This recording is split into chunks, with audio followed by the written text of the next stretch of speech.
Hello there. Now, as many predicted would happen, the acceptable face of the Labour government has outlived its usefulness. Keir Starmer is living on borrowed time.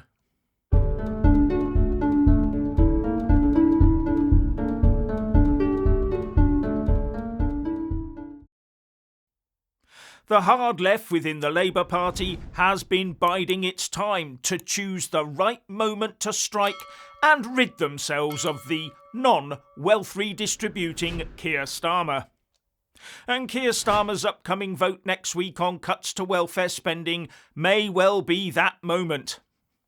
Already, Labour MPs are queuing up to vote that welfare bill down, with the total number of disgruntled MPs having signed an amendment to stymie the new welfare bill now numbering over 130.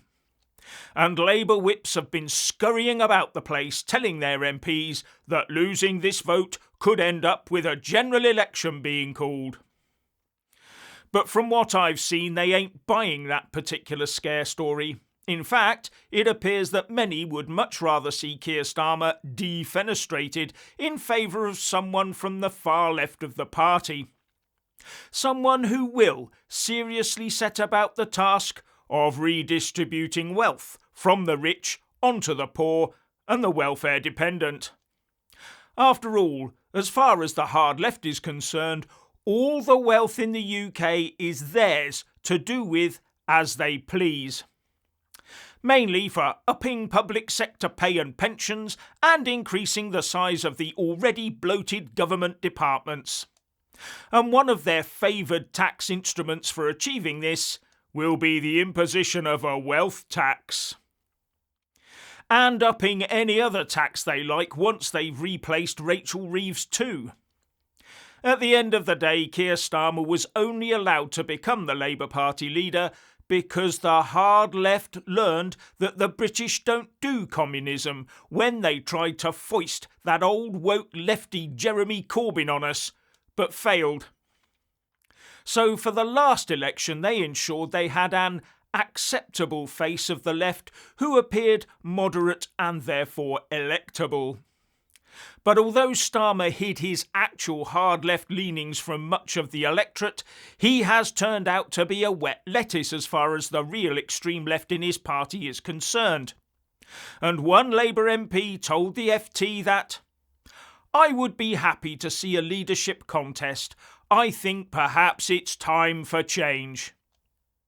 And the number of Labour rebels prepared to scupper that bill has risen from 108 yesterday to 122 and growing this morning. Proposals in the welfare bill, which comes before the House of Commons for its second reading on Tuesday the 1st of July, are aimed at reforming the UK welfare system and saving about £5 billion a year. But to do that, eligibility for personal independence payments and the sickness-related element of universal credit will be limited. Hence the lefty meltdown and rebellious Labour MPs.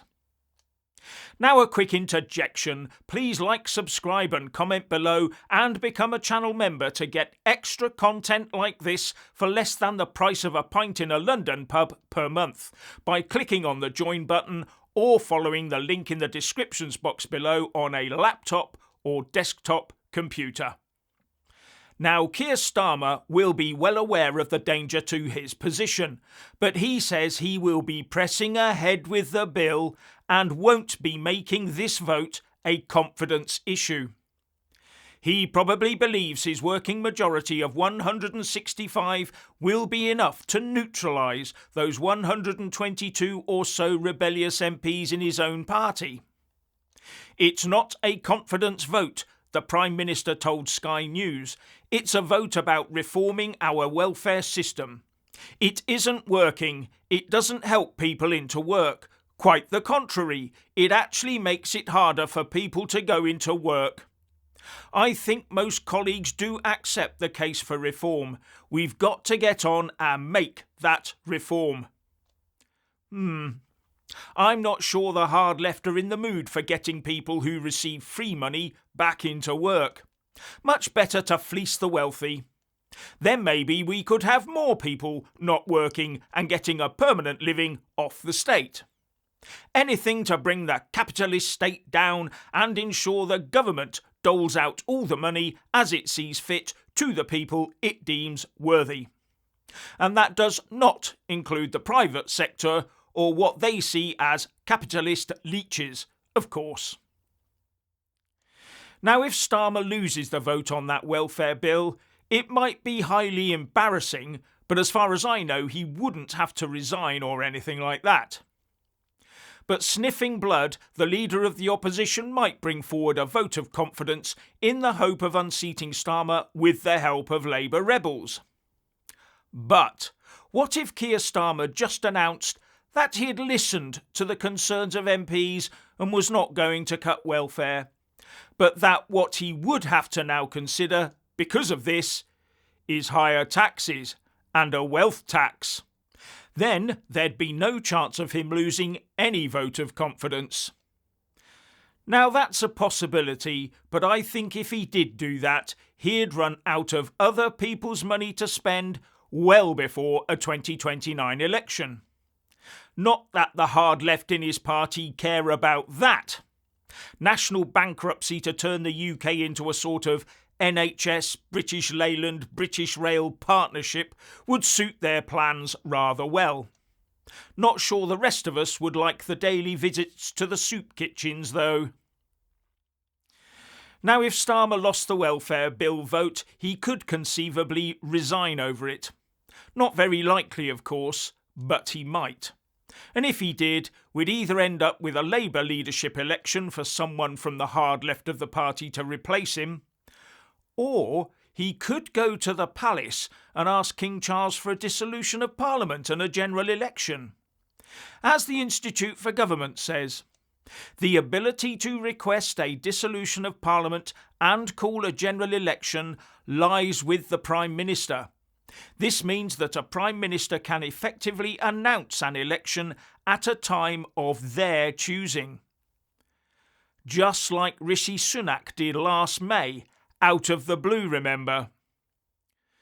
But would Starmer do that with the very real prospect of Nigel Farage coming round to measure up for new curtains in number 10? Somehow I think not. And ending up the PM of a Labour government that barely lasted a year would not befit his ego. But there is something else irking me about Keir Starmer.